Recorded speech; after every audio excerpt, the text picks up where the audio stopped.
मजदूर विरोधी नीतियों के खिलाफ आगामी 9 जुलाई को 10 मजदूर यूनियन की ओर से पूरे देश में राष्ट्रव्यापी आंदोलन किया जाएगा।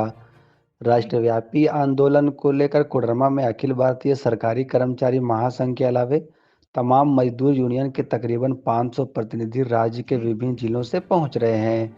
कोडरमा के जेजे कॉलेज में झारखंड चिकित्सा एवं जन स्वास्थ्य कर्मचारी महासंघ का एक दिवसीय राज्य स्तरीय सम्मेलन आयोजित किया जा रहा है, जिसमें महासंघ की नई कमेटी के पदाधिकारी का चयन किया जाएगा।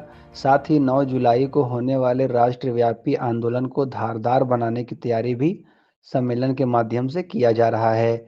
सम्मेलन में बतौर मुख्य अतिथि पहुंचे महासंघ के राष्ट्रीय अध्यक्ष सुभाष लंबा ने कहा कि स्वास्थ्य व्यवस्था में अहम जिम्मेदारी निभाने वाले एनएचएम और आउटसोर्सिंग कर्मियों की नौकरियां खत्म की जा रही है। श्रम कानून को बदलकर लेबर कोड में तब्दील किया जा रहा है, जिससे आने वाले दिनों में मजदूर अपने हक की लड़ाई लड़ने के लिए भी आज़ाद नहीं रह सकेंगे। ऐसे में आंदोलन की जरूरत भी है। इस सम्मेलन में राज्य के सभी जिलों से महासंघ के पदाधिकारी और प्रतिनिधि पहुंचे हैं। सम्मेलन के पहले सत्र में विषय प्रवेश के बाद महासंघ के नए पदाधिकारी का चयन किया जाएगा। उसके बाद आगामी कार्यक्रम और रणनीतियों पर चर्चा की जाएगी। महासंघ के महामंत्री रामाधार शर्मा ने कहा कि बेहतर स्वास्थ्य सेवा लेने के लिए आउटसोर्सिंग और एनएचएम कर्मियों के हाथों को मजबूत करना होगा, तभी जाकर लोगों को बेहतर स्वास्थ्य सुविधा मिल सकेगी। वहीं महासंघ के मंत्री शैलेंद्र तिवारी ने कहा कि विभिन्न मांगों पर चर्चा के साथ साथ इस सम्मेलन का समापन 9 जुलाई को होने वाले राष्ट्रव्यापी आंदोलन की तैयारी के साथ होगा और कोडरमा से ही 9 जुलाई को होने वाले राष्ट्रव्यापी आंदोलन की बुनियादी तैयार की जाएगी। से केंद्र सरकार पॉलिसीज लागू कर रही है, इसमें जो पब्लिक सेक्टर है उसको प्राइवेट कर रही है, आउटसोर्स प्राइवेटाइजेशन इसका कर रही है बड़ी तेजी के साथ।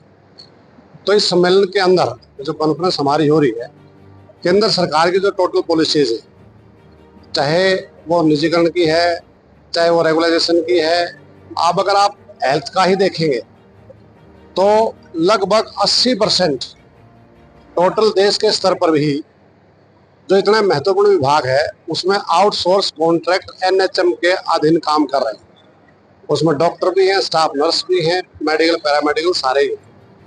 तो ये जो कोविड काल आया था तो यही लोग थे जिसको कोरोना वॉरियर बोला गया, योद्धा बोला गया, लेकिन उनकी सेवाओं को रेगुलर नहीं किया जा रहा है।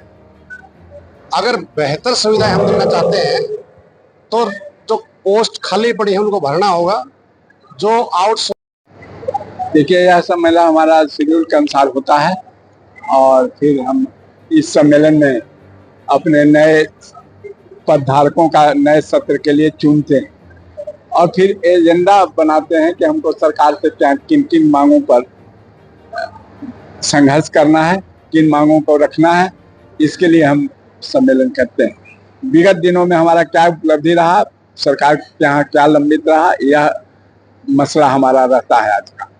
यहाँ लगभग 24 जिला से में 18 जिला के लगभग लोग कर्मचारी प्रतिनिधि स्वास्थ्य विभाग के चुनाव में भाग ले रहे हैं सम्मेलन में। और सबसे प्रमुख मांग है कि आज हमारे जो एनएचएम के कर्मी, अनुबंध के कर्मी हैं, आउटसोर्स के कर्मी, सभी को सरकार बेरोजगार बनाती है, इसलिए कि उनको कम मानदेय दे के हमारे सरकारी कर्मियों के बीच में ईर्ष्या पैदा की।